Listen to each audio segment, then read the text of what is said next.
नमस्कार। आकाशवाणी से प्रस्तुत है समाचार संध्या।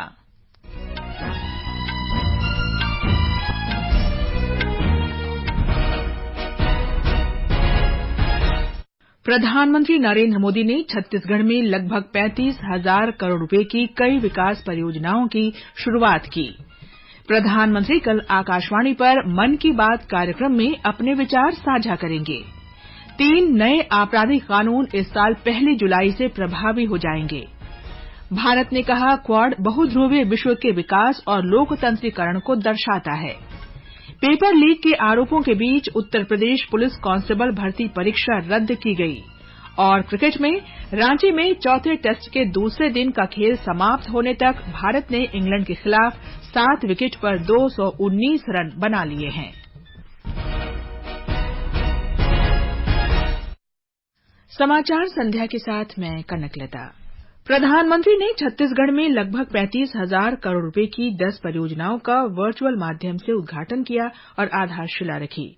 इस अवसर पर उन्होंने कहा कि सरकार का लक्ष्य देश के अन्नदाता को ऊर्जादाता भी बनाना है। श्री मोदी ने कहा कि अन्नदाता को ऊर्जादाता बनाने के लक्ष्य को हासिल करने के लिए सरकार खेतों में बेकार पड़ी भूमि पर छोटे सौर संयंत्र लगाने के लिए सहायता की पेशकश कर रही है। प्रधानमंत्री ने कहा कि इस उद्देश्य के लिए प्रधानमंत्री सूर्य घर योजना शुरू की जा रही है, जिसमें प्रत्येक घर को सौर ऊर्जा आवास में बदला जाएगा। प्रधानमंत्री ने कहा है कि आज शुरू की गई दुनिया की सबसे बड़ी सहकारी क्षेत्र की अनाज भंडारण योजना के परिणाम स्वरूप देश के हर कोने में हजारों भंडार और गोदाम होंगे। दिल्ली के भारत मंडपम में सहकारी क्षेत्र के लिए कई प्रमुख पहलों की शुरुआत करते हुए उन्होंने कहा कि 1,25,000 करोड़ रुपए की लागत से 7 करोड़ मीट्रिक टन भंडारण क्षमता वाली ये योजना अगले 5 वर्ष में पूरी हो जाएगी। इस अभियान में 1.25 लाख करोड़ रुपए से ज्यादा का खर्च आएगा। इस योजना के पूरा होने पर हमारे किसान अपने उत्पादों को अपनी जरूरत के मुताबिक भंडारण में रख करके स्टोर कर पाएंगे। उन्हें बैंकों से ऋण लेने में भी आसानी होगी और वो जब उनको ठीक लगे कि हाँ अब माल बेचने के लिए बाजार ठीक है, सही समय पर अपने उत्पाद को बाजार में ले जाकर बेच भी पाएंगे। प्रधानमंत्री नरेंद्र मोदी कल दिन में 11 बजे आकाशवाणी पर मन की बात कार्यक्रम में लोगों के साथ अपने विचार साझा करेंगे। ये मासिक रेडियो कार्यक्रम की 110वीं कड़ी होगी। ये कार्यक्रम आकाशवाणी और दूरदर्शन के समूचे नेटवर्क पर प्रसारित किया जाएगा। ये आकाशवाणी समाचार की वेबसाइट और news on AIR mobile app पर भी उपलब्ध रहेगा। मन की बात कार्यक्रम का आकाशवाणी समाचार, दूरदर्शन समाचार, प्रधानमंत्री कार्यालय और सूचना तथा प्रसारण मंत्रालय के यूट्यूब चैनलों पर सीधा प्रसारण किया जाएगा। आकाशवाणी हिंदी प्रसारण के तुरंत बाद इस कार्यक्रम का क्षेत्रीय भाषाओं में भी प्रसारण करेगा। ये समाचार आकाशवाणी से प्रसारित किए जा रहे हैं। ताजा समाचार जानने के लिए आप हमारे ट्विटर हैंडल @AIRNews हिंदी को फॉलो कर सकते हैं। सरकार ने कहा है कि भारतीय नागरिक सुरक्षा संहिता 2023, भारतीय न्याय संहिता 2023 और भारतीय साक्ष्य अधिनियम 2023 1 जुलाई से लागू हो जाएंगे। गृह मंत्रालय ने आज इस बारे में एक अधिसूचना जारी की। ये तीनों विधेयक पिछले वर्ष दिसंबर में संसद में पारित किए गए थे। ये कानून भारतीय दंड संहिता 1860, दंड प्रक्रिया संहिता 1898 और भारतीय साक्ष्य अधिनियम 1872 का स्थान लेंगे। विदेश मंत्री डॉ एस जयशंकर ने कहा है कि क्वाड स्टेम फेलोशिप का दूसरा चरण आसियान सदस्य देशों तक बढ़ा दिया गया है। क्वाड फेलोशिप इस तरह का पहला स्कॉलरशिप कार्यक्रम है जिसे अगली पीढ़ी के वैज्ञानिकों और प्रौद्योगिकीविदों के बीच संबंध के लिए बनाया गया है। डॉ जयशंकर ने दिल्ली में रायसीना डायलॉग में क्वाड थिंक टैंक फोरम के सत्र को संबोधित करते हुए कहा कि भारत, ऑस्ट्रेलिया, जापान और अमेरिका के एक साथ आने से बहुध्रुवीय व्यवस्था के विकास की संभावना बनी है।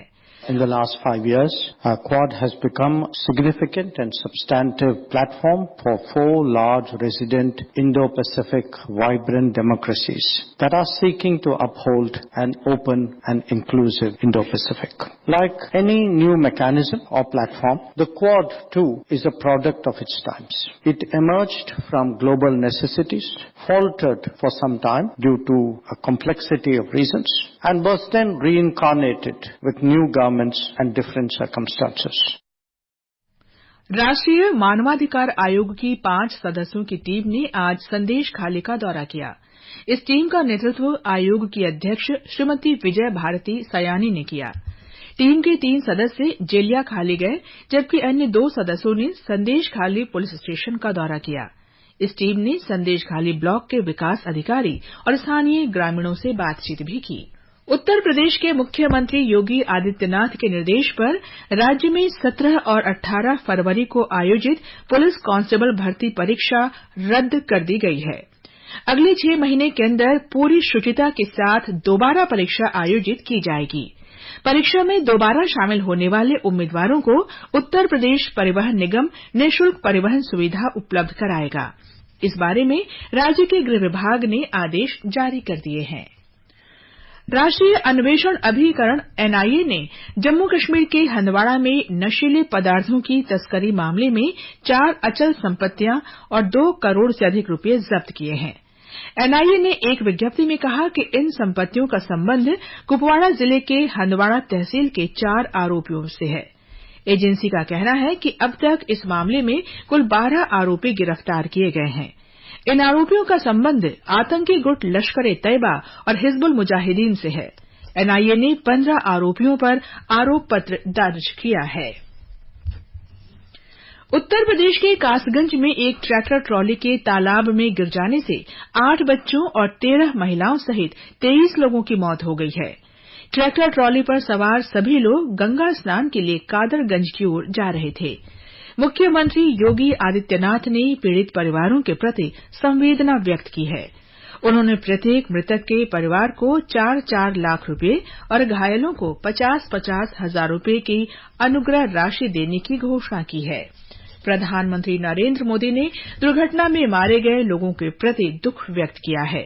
सोशल मीडिया पोस्ट में उन्होंने कहा कि दुर्घटना दुखद और हृदय विदारक है। प्रधानमंत्री ने प्रत्येक मृतक के निकटतम परिजन को 2-2 लाख रुपये और घायलों को 50-50 हजार रुपये की अनुग्रह राशि देने की घोषणा की।